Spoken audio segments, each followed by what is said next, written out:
entrepreneur and now a profit scale up coach. I have been published by a leading English newspaper and I have been empaneled by Ministry of Textiles Government of India to train the entrepreneurs of the country, and I've trained over more than 200 entrepreneurs. And I'm on a mission to help 1 million entrepreneurs achieve 10x profit using intuition, and I'm the founding partner of 10x Profit Hub. So in this video, we'll learn how do you measure intuition and whether can we really measure it and what are the ways of measuring it. So let's start, and we'll start with a scientific research study that was undertaken by researchers and scientists in England. So what they did was, it's a very interesting study. All right, they took certain college graduates, all right, and they divided them into two groups, and they showed them a computer screen with moving dots. So the computer screen had only moving dots in the screen at a rapid different pace going on, and then they also had another screen with the same moving dots, but in those moving dots subliminal images were flashed at a very high rate. So when I say subliminal images, that means you already have the moving dots, but behind the moving dots another picture or a word appears for just a microsecond that only the eye can capture, but it doesn't get registered in your conscious mind.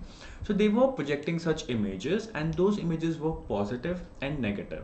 For example, for positive images, they were flashing the images of puppy or a baby, and for negative images, they were projecting the images of a snake and a gun. And then they measured the decision making speed of in which direction the dot will move next, and they wanted to check the accuracy.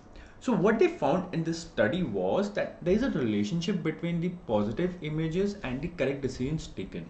That means the students that were exposed to the positive images of a baby or a puppy, they were able to make a much better guess of in which direction the dot will move as compared to the ones who were shown the negative images. All right, so this was a little conclusive study of measuring intuition, but as per me, when I started this research, it was more of a study of a relationship between how much your intuition can be right if you're exposed to positive stimuli or you're in a positive environment.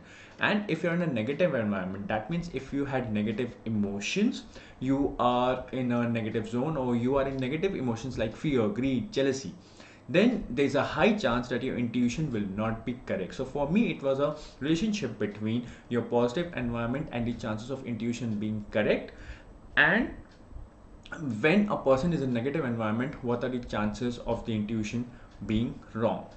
But having said that, I will now actually tell you how intuition can be measured and is it really measurable. So first, let's talk about the limitations.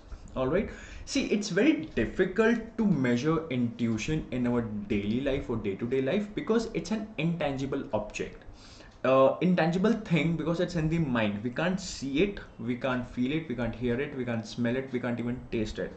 Neither it's an object that we can see. All right, for example, you can see your eyeballs, I can see my nose, I can see my skin and feel the skin, but you can't really feel intuition, or you can't really understand intuition through your five senses. So the thing which is intangible, it becomes difficult to measure it. Also, even if you conduct experiments, it becomes very difficult to control the different variables, the external variables and the internal variables. See, in research, a lot depends on the variables. Some variables can be controlled, but some variables are totally out of hand. So even conducting experiments won't give you a conclusive uh, idea of how much your intuition is correct and whether we have really measured intuition in the proper way or not. So we need a more relatable way to decide. So then how do you do it? How do you really measure intuition? Because we have been speaking about intuition and how you can use intuition to increase your profits and your income. All right, so if you really want to know how you can really measure intuition and how you can measure intuition for yourself, comment I'm excited so that I know that you're really excited and you're watching this video till now. So there are total 6 steps that you can use to measure intuition. So the step number 1 is you always keep a notepad with you. uh, People prefer mobile note taking apps, but keeping a paper and a pen is much better, because even if you have an app, it's not just that one app, you have multiple apps. So by the time you have an idea, you open up your mobile, there are already some notifications on your mobile and you lose the track. So it's important and it's better that you keep a notepad and a pen and write it down whenever any intuition strikes, so you get an idea out of the blue. It's very important, and believe me, after 10 days you will see you have a page and a list of ideas flowing on your paper, and then it can be very effective in your life for taking amazing decisions and turning over your life. So first thing is keep a notepad and a paper. Second, be prepared to register as soon as the intuition strikes you. So also keep the same notepad and pen near you when you're sleeping. It shouldn't be too fast, so that by the time you get up, you will either lose your sleep or either you will forget it. So keep it very close to your sleeping area. Also keep it close to your daily workplace. So if you're going to office, please take it with your office. So make sure that it's always with you or near you. All right, because as I had already told in the previous video, if you check our previous videos done by me and Hiral, the average retention time of intuition is very less. It's hardly 0.3 seconds or less than 3 seconds. All right, so as soon as the intuition strikes, you need to register it or you start forgetting it, and after a minute it will be totally gone. Point number 3. So point number 1 was keep a notepad and a pen. Point number 2 was be prepared to register as soon as the intuition strikes. Point number 3, just write it down. Do not think. So whenever you get intuition, just write the date and time and just start writing whatever you had in mind. You can write the date and time later on as well. So just write it down. Don't overthink. Don't apply logic. Don't try to filter your words. Whatever has come in your mind, just copy paste it. Point number 4 is, even if you get some abstract thing in your mind, it doesn't make any meaning, it's totally abstract, you still note it down. Right now you would feel that doesn't make sense, but believe me, in future you would know why it made sense of noting even the abstract things. Right now you might not even understand why it has come to you, but please note it down. Point number 5, you also write the whole situation. That means the circumstances you are in or the environment when you got that intuition. So what was the external stimuli around you? What was your mood? Or where were you, whether you were at your home, you were at your office, or you were at a certain outside place, you were at the garden, you were exercising, you were doing some household chores, you were just getting fresh in the bathroom, whatever. You write the whole situation around it. Did you had a call, or you had some email, you read something on newspaper, you saw a particular news report? Write everything down.